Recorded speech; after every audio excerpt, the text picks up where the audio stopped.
اور ان کی زندگی ایسی مثالوں سے بھری ہوئی ہے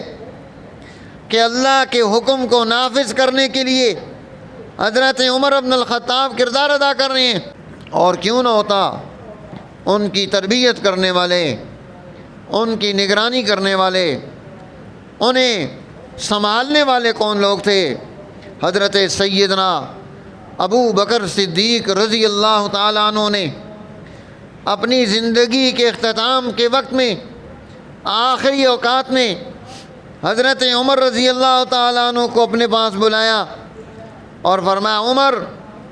میں تجھے ایک ایسی چیز سونپ کر جا رہا ہوں، اگر کسی اور کو دی جائے تو وہ اس مشکل میں پڑ جائے۔ یعنی خلافت کا یہ نظام،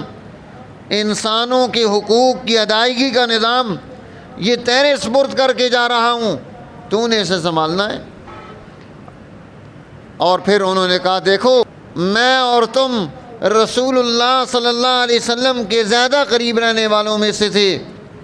تم نے اللہ کے حبیب کو دیکھا ہے، تم نے اللہ کے حبیب کی تربیت حاصل کی ہے، آپ کی مجلس اختیار کی ہے، اور حضور علیہ السلام کا حال یہ تھا کہ کبھی تو آپ اپنی ذات سے زیادہ ہمیں ترجیح دیتے، اور جب کوئی چیز آتی آپ تناول کرنے کے بعد ہمیں دیتے، اور پھر جب ہم اسے کھا لیتے اس کے بعد وہ ازواج مطہرات کو دی جاتی کہ آپ نے اپنے خاندان سے زیادہ ہمیں ترجیح دی، انہیں دینے سے پہلے ہمیں دیا۔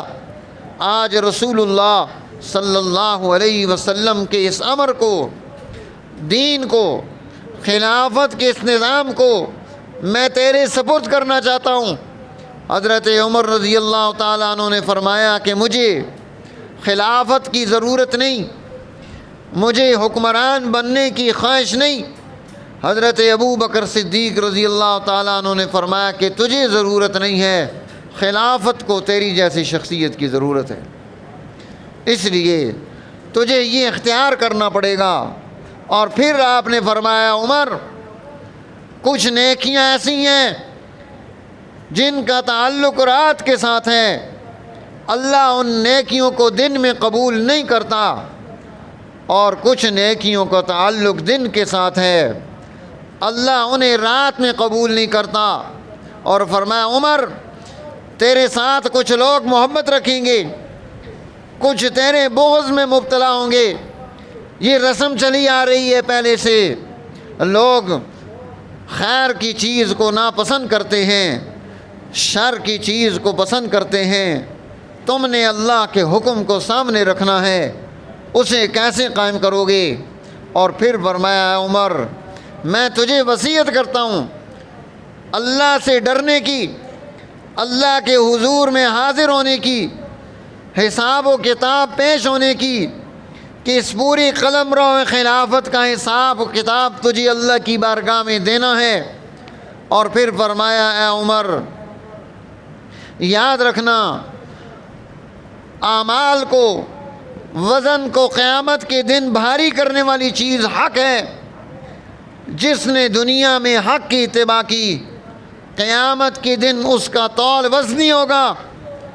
جس نے دنیا میں باطل کی اتباع کی، باطل کے پیچھے چلا، باطل کو اپنایا، قیامت کے دن اس کے اعمال کا تول ہلکا ہو جائے گا۔ یعنی تول کی وزنی اور ہلکا ہونے کی بنیاد حق ہے۔ اس لیے ہمیشہ حق پر قائم رہنا، حق کو نہ چھوڑنا، حق کی اتباع میں رہنا۔ یہ حضرت عمر بن الخطاب رضی اللہ تعالیٰ عنہ جب خلافت حاصل ہو رہی ہے، اس وقت میں ابو بکر صدیق رضی اللہ تعالیٰ عنہ نے نصیحت فرما رہے ہیں۔ میرے دوستو، یہ عمر ہیں جن کے بارے میں جناب رسول اللہ صلی اللہ علیہ وسلم نے ارشاد فرمایا، ان اللہ جعل الحق علی لسان عمر وقلبی، اللہ نے عمر کے دل پر بھی حق کو ظاہر کر دیا، اور عمر کی زبان پر بھی حق کو ظاہر کر دیا۔ عمر سے حق کے سوا کوئی چیز نہیں نکلے گی، یہاں سے حق نکلے گا، اللہ اور اس کے رسول کی بات نکلے گی۔ حضرت عمر بن الخطاب رضی اللہ تعالیٰ عنہ نے اپنے 11 سالہ دور حکومت میں انسانوں کی ضرورتیں پوری کی، ان کے حقوق کی ادائیگی کے لیے محنت کی، دنیا انسانیت کو تحفظ دیا، غربت کو ختم کیا، تنگ دستی دور کی، قومی مسائل حل کیے، بین الاقوامی مسائل حل کیے، امت کو رہنمائی کا نیا دور دیا، خلافت کا پورا سسٹم پیدا کیا، تمام چیزوں کے رجسٹر بنوائے، تمام چیزوں کے کھاتے بنوائے، ڈاٹے بنوائے، اپنی قلم رو میں رہنے والے سب لوگوں کے نام لکھوائے، ان کا ڈاٹا جمع کیا، ہمارے پاس لوگ کتنے ہیں، کس کس کام میں مصروف عمل ہیں، خواتین کتنی ہیں، بچے کتنے ہیں، حافظ قرآن کتنے ہیں، عالم دین کتنے ہیں، دنیا کے نظام کو چلانے کی صلاحیت رکھنے والی کون کون سی شخصیتیں موجود ہیں، ان تمام کا ڈاٹا حضرت عمر نے جمع کیا۔ میرے دوستو، فوج کا پورا نظام، اس کا میکانزم بنایا، عدالتی نظام کی ترتیب بنائی، اور ایسی ترتیب بنائی کہ حضرت عمر بن الخطاب رضی اللہ تعالیٰ عنہ جب عدالت میں جاتے ہیں، مدینہ کا جج،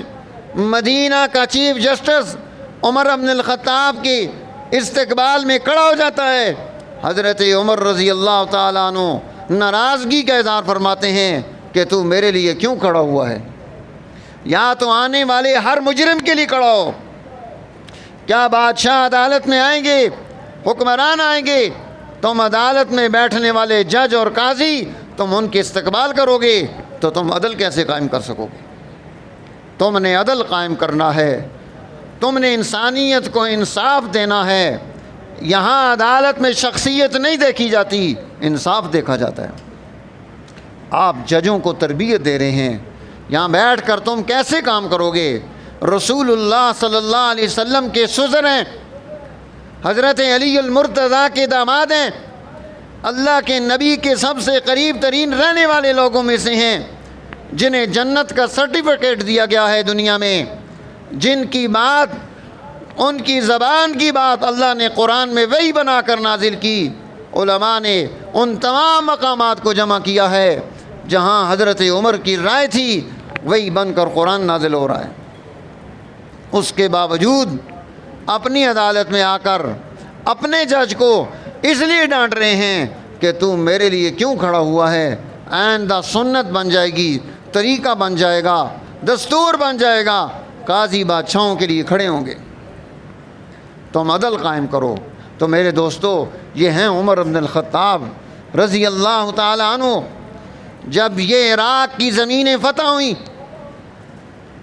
1 سال تک مسلسل مسجد نبوی میں مشاورت ہوتی رہی کہ جو پرانا دستور چل رہا تھا، جو فوج کے مجاہدین جس علاقے کو فتح کرتے تھے، غنیمت کے مال میں ان کا حصہ ہوتا تھا، حضرت عمر رضی اللہ تعالیٰ عنہ نے آنے والے دور کی خرابیوں کو بھانپتے ہوئے جماعت صحابہ کو جمع کیا کہ بیٹھ کر مشاورت کرو، رائے لے کر آؤ، اگر اس طرح سے ہوا تو تم سب بڑے بڑے سرمایہ دار اور جاگیردار بن جاؤ گے، جس طرح وہ لوگ پہلے مظاہرے تھے، پہلے انہیں کوئی اور لوٹ رہا تھا، اب وہ تمہاری ماتحتی میں آ جائیں گے، ان کی آزادی چھن جائے گی، انہیں آزادی ملنی چاہیے، اس بارے میں رائے دی جائے۔ 1 سال تک مشاورت چلتی رہی، 12 مہینے تک اس پر مسلسل گفتگو ہوتی رہی، دلائل جمع ہوتے رہے، قرآن حکیم کی آیات، رسول اللہ صلی اللہ علیہ وسلم کی زندگی کے حالات، ان سب چیزوں کو حضرت عمر سامنے لے کر آتے ہیں، اور پھر اس پر باقاعدہ قانون سازی کی جاتی ہے کہ آئندہ فوجی کو تنخواہ دی جائے گی، اور یہ جو زمینیں ہیں یہ اسٹیٹ کی ملکیت ہوں گی، اسٹیٹ انہی لوگوں کو سپرد کرتی ہے زمینیں کہ تم اب ان کے مالک بن کر یہاں پر زندگی گزارو، تم مزارع مت بنو، تمہاری نسلیں غریب مت ہوں۔ یہ حضرت عمر ہیں جو ان کافروں کے لیے سوچ رہے ہیں، ان ملحدین کے لیے سوچ رہے ہیں،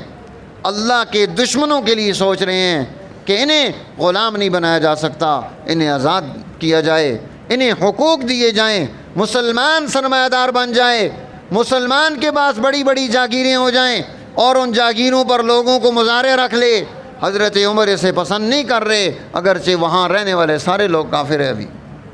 میرے دوستو، یہ دین اسلام ہے، اس نے انسانیت کو یہ اعلیٰ دور دیا ہے۔ آج حضرت عمر کے نام پر ہمارے پاس سوائے جھگڑے کے، فساد کے اور کچھ نہیں۔ کیا ہم وہ دور پھر پیدا نہیں کر سکتے؟ کیا ہم وہ رسول اللہ صلی اللہ علیہ وسلم کی تربیت سے ملنے والے ان اصولوں اور نظریات اور اخلاق کو سامنے رکھ کر آج انسانیت کو آزادی نہیں دلا سکتے؟ اپنے ملک کی غربت کو نہیں ختم کر سکتے؟ اپنی سوسائٹی کی بیوہ کے لیے، یتیم کے لیے قانون نہیں بنا سکتے؟ کیوں؟ یہ دین ہمارے پاس موجود ہے، قرآن موجود ہے،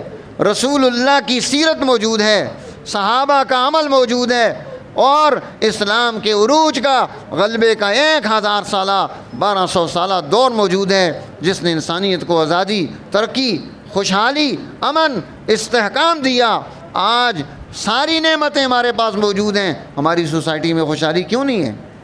تو خلفائے راشدین کا یہ دور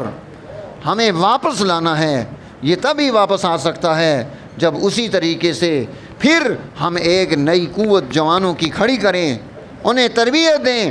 انہیں تعلیم دیں، ان کے اندر خلق پیدا کریں، جس طرح رسول اللہ صلی اللہ علیہ وسلم نے اپنے دور میں جماعت صحابہ کے اندر پیدا کیا تھا، تو ہم پھر نیا دور پیدا کر سکتے ہیں۔ اللہ جل جلالہ ہمیں لوگوں کی سیرت طیبہ کو پڑھنے کی، سمجھنے کی، اور پھر اس پر نیا دور کھڑا کرنے کی توفیق نصیب فرمائے، تاکہ ہم دنیا میں آخرت میں سرخرو ہو سکیں۔ وآخر دعوانا الحمدللہ رب العالمین۔